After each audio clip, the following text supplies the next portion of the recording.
Now in the DILR section, to get the 99 to 99.5th percentile, you need to solve 2 to 2.5 sets. That's been the trend for the last 2-3 years.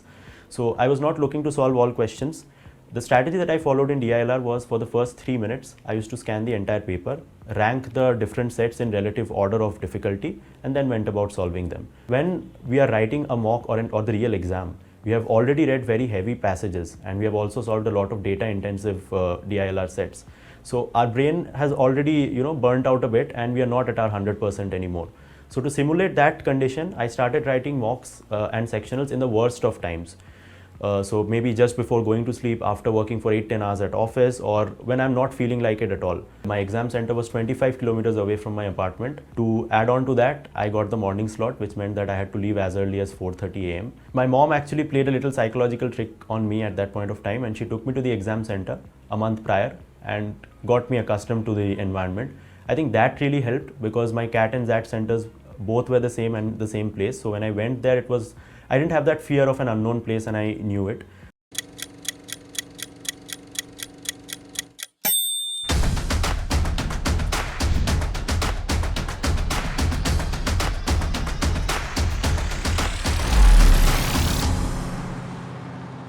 The formula to get 99 percentile score is here. Enroll now. The link is in the description and in comments. See you there. My name is Souparno Bhattacharya. I graduated with a degree in Computer Science and Technology from IIST Shivpur in 2021, and then went on to work for Deutsche Bank for about 2 years in their Pune office. I scored about 99.96 percentile in CAT 2022 and 99.95 percentile in XAT 2023, and I'm currently a PGP1 at IIM Bangalore. So this was my third attempt. I wrote CAT for the first time in 2020, and I scored about 97.54 percentile that year. I had the Indore call. So basically, my profile is 889, but I'm from West Bengal board, so obviously we have that advantage of that scale-up factor. I converted Indore in the first year, but since I had my Deutsche Bank offer, I wanted to try again the next year. The next year, I scored 99.31 percentile, but unfortunately, as a general engineer male, I again got only the Indore call, and I converted it as well. This year, I was very serious, and I knew that I had to go from that 99.3 to the 99.7 plus range to get ABC. And for A, I needed even higher, 99.9 plus.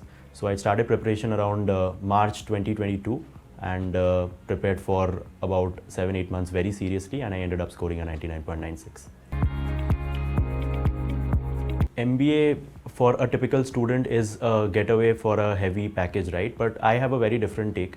So after my first month of classes at IIM Bangalore, I realized that there are two things that I'll mainly be taking away from this. First is the fact that I'm able to learn from others. So in classes like marketing, class participation is actually incentivized, and there are people from diverse backgrounds sitting in our classes, and we are able to learn from each of them. So this is something very unique to the teaching methodology that is followed at IIM Bangalore. The second one is network. So we should not be only thinking of what happens 2 to 3 years after graduating from this college.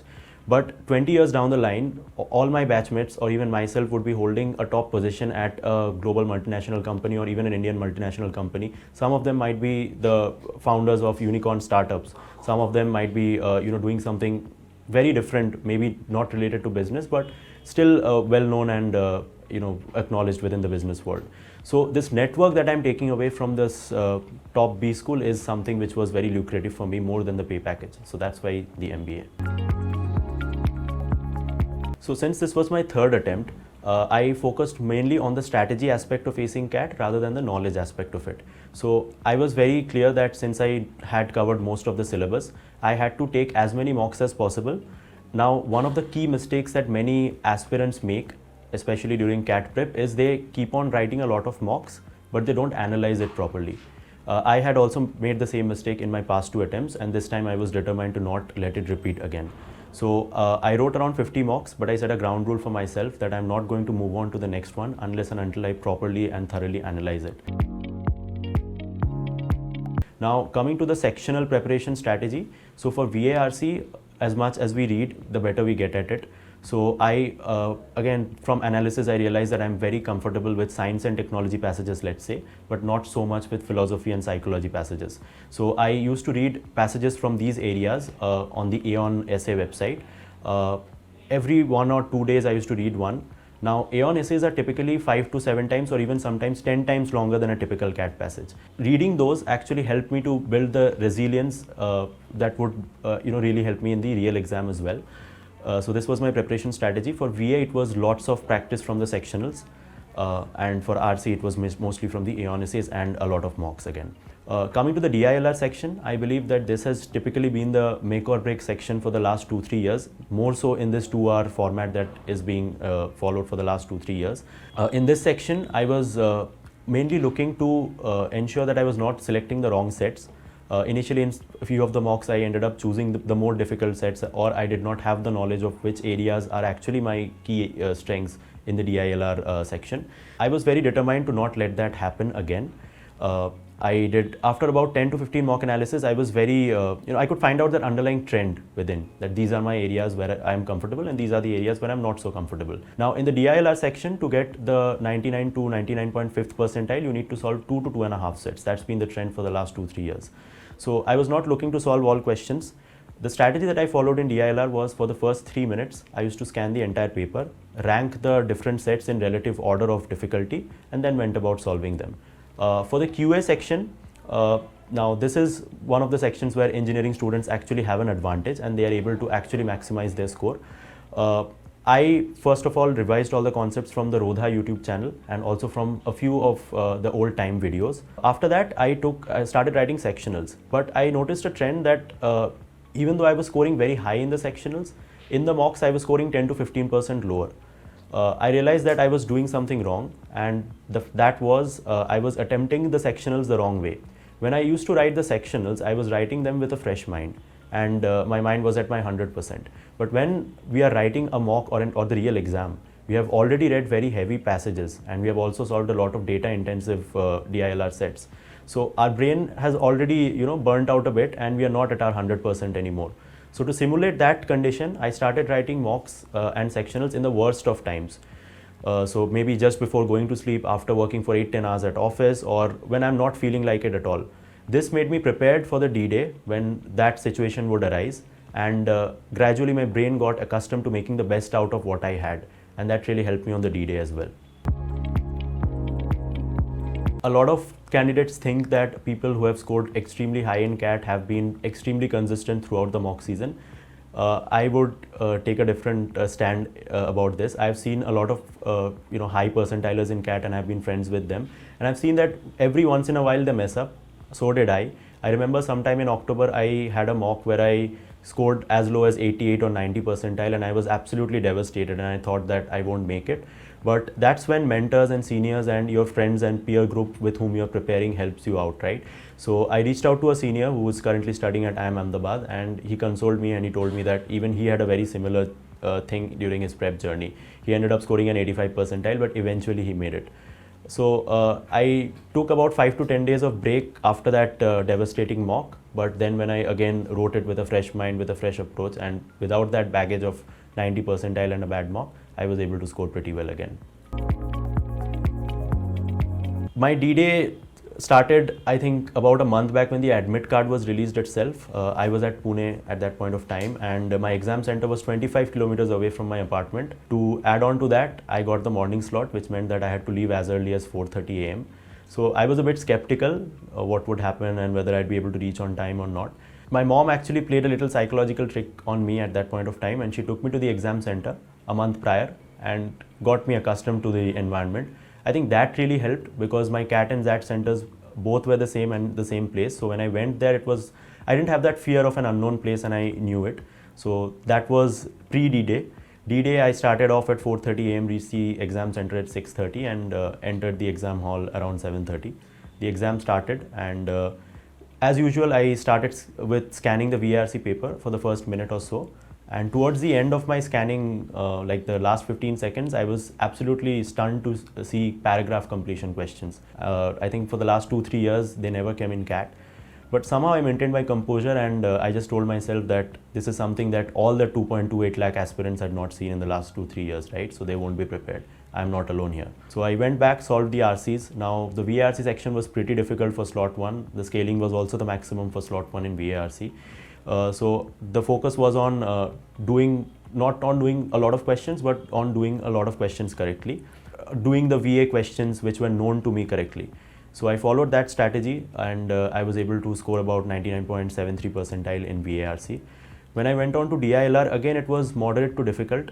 The key was set selection. I was thankfully able to figure out the easiest set, and I had it under my belt in about 8 minutes. After that, I spent the next 12 to 13 minutes in solving the second set, and after that, in the remaining time I was able to get only half a set correct. So not much progress there, but as I said, for the DILR section, it's more about accuracy and solving 2 to 2.5 sets correctly. So despite a little bit of an underperformance, I was able to score 99.46 in the DILR section. Coming to QA, again, I followed the ABC strategy, and with the A's and B's, in about 20 to 22 minutes, I had 13 to 14 questions under my belt. I focused on getting a few of the difficult questions or the unknown questions right in the next 15 minutes or so. And the last 3 minutes I kept for revising, just to ensure that I did not make any silly mistakes. I eventually still did make a couple of silly mistakes, and I ended up getting a percentile of 99.78 in the QA section, but overall it was 99.96. So I had calls from all the IIMs except IIM Shillong. So Shillong basically had a very different criteria this year. I haven't been able to figure that out yet, but yeah, I had all the calls. So for me, the worst interview experience was actually XLRI Jamshedpur. So the professors were very nice and kind to me, but I actually fumbled and I ended up answering a question very, very wrongly. They asked me how my day was going, and I said that I was going through interview experiences. I probably should have said that I had breakfast and I came here for the interview, but that was a major mess up. Thankfully, I could still pick it up from there, and I did convert Jamshedpur in the first list itself. But I think that is one of the key mistakes that I would like to avoid if given a second chance. My best interview experience was, I think, a tie between Bangalore and Calcutta. Bangalore was a stress interview, but still I enjoyed every moment of it because I was grilled on areas where I knew. My expertise was basically software and AI software and generative AI and those kind of things. And I was grilled on that, and I enjoyed the grilling a bit. And for Calcutta, obviously, I was asked a lot of questions on Kolkata and Kolkata food, and since I'm from Kolkata, I enjoyed it thoroughly. I think it was a very, very difficult choice for me. A part of me always wanted to go to Calcutta. It would have been a homecoming experience for me, but the reason why I came here to Bangalore was I felt that I needed to step out of my home, step out of my comfort zone and learn more.